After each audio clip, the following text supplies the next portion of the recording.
Remue ménage. Remue ménage.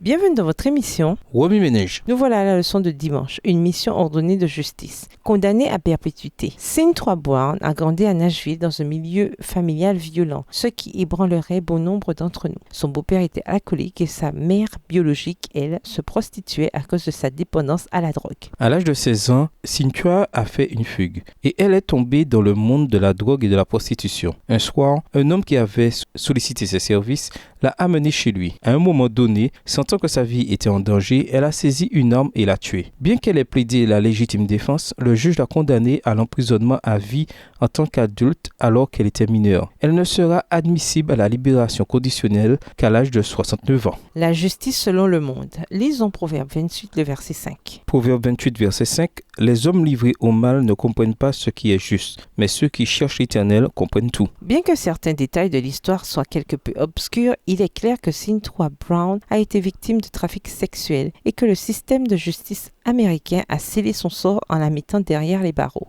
Justice n'est pas toujours faite. Hollywood veut définir la justice par des héros de croisade qui correspondent à notre désir intérieur de glorifier la force humaine. Nous voulons un héros qui sauve la situation. C'est pourquoi nous aimons ce monde imaginaire, ce monde où le bon l'emportera toujours sur le méchant. Ce même esprit faussé incite parfois des individus à embrasser précipitamment des causes dans l'espoir qu'ils pourront ainsi améliorer le monde. Nous voulons la solution qui nous rassemble facilement et toutes les réponses aux questions difficiles de la vie. Voilà la justice sociale à laquelle nous aspirons. Mais dans ce monde corrompu, tout ce que la justice signifie, c'est que quelle que soit la cause, quelqu'un paiera toujours. Quand le système échoue, lisons Psaume 58, le verset 12. Psaume 58, verset 12. Et les hommes diront, oui, il est une récompense pour le juste. Oui, il est un Dieu qui juge sur la terre. Selon les Nations Unies, 4 milliards de personnes ne sont pas protégées par la loi. Cela veut dire que pour ce groupe d'individus, les systèmes de justice publique les ont abandonnés et n'ont rien fait pour les protéger de la violence. Dans notre monde, la violence se manifeste entre autres par la traite des personnes, une industrie lucrative qui génère environ 150 milliards de dollars par année.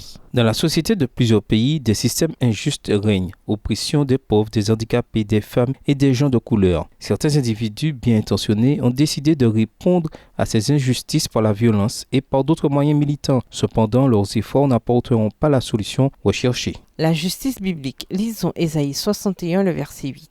Ésaïe 61, verset 8. Car moi-même, l'Éternel, j'aime la justice. Je hais la rapine avec l'iniquité. Je leur donnerai fidèlement leur récompense et je traiterai avec eux une alliance éternelle. La Bible nous donne un tableau complètement différent de la justice. Mishpat, le mot hébreu pour justice, signifie que nous devons traiter nos semblables de façon égale. Cette définition va plus loin que la punition des méfaits. Elle inclut le rétablissement des gens dans leurs droits. Ce terme est souvent associé au fait d'embrasser une cause et de prendre soin des veuves, des orphelins et d'autres personnes vulnérables. Jacques 1, le verset 27. Aux yeux de Dieu, la justice implique que l'on s'engage intimement dans la vie de ceux pour lesquels on lutte. Elle implique de voir la souffrance et l'oppression comme Dieu les voit. Bob Pierce, fondateur de World Vision, a dit « Puisse mon cœur être brisé par les choses qui brisent le cœur de Dieu. Si nous acceptons que notre cœur se brise ainsi, nous en viendrons alors à reconnaître que nous avons une part à faire dans la défense des démunis, des marginalisés, des opprimés, non pour nous bâtir une bonne réputation, mais simplement parce que c'est juste. » Ceci signifie, entre autres, que nous devrions choisir de nous unir dans la plus grande cause, la cause de Dieu, qui est décrite comme étant notre avocat. 1 Jean 2, le verset 1,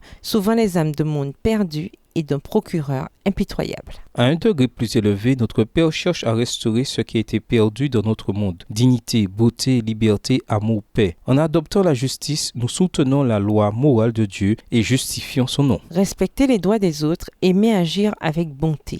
Lisons Ecclésiaste 12, verset 14. Ecclésiaste 12, verset 14. Car Dieu amènera toute œuvre en jugement au sujet de tout ce qui est caché, soit bien, soit mal. Même si nous n'avons pas la solution miracle que nous désirons souvent en tant que société, notre devoir envers l'humanité ne change pas. Bien que le fait de nourrir un sans-abri n'éradique pas la faim et qu'arracher une jeune fille à la rue ne minimise pas l'étendue de la traite des personnes, nous le faisons quand même, n'est-ce pas? La vraie justice consiste à faire ce qui est bien, même quand la solution n'est pas facilement en vue. Nous ne pourrons jamais sauver la situation de façon aussi spectaculaire qu'un super-héros de Marvel. Cependant, Dieu nous appelle quand même à faire notre devoir qui consiste à respecter les droits des autres, à aimer agir avec bonté et à suivre avec soin le chemin que Dieu nous indique. Michée 6, verset 8. Étant originaire de Toronto, j'ai été exposée à la disparité économique à bien des niveaux. Cependant, c'est sur les visages des sans-abri qu'elle s'est souvent révélée partout dans la ville par des signes provocateurs et des mains tendues qui mendient de la petite monnaie.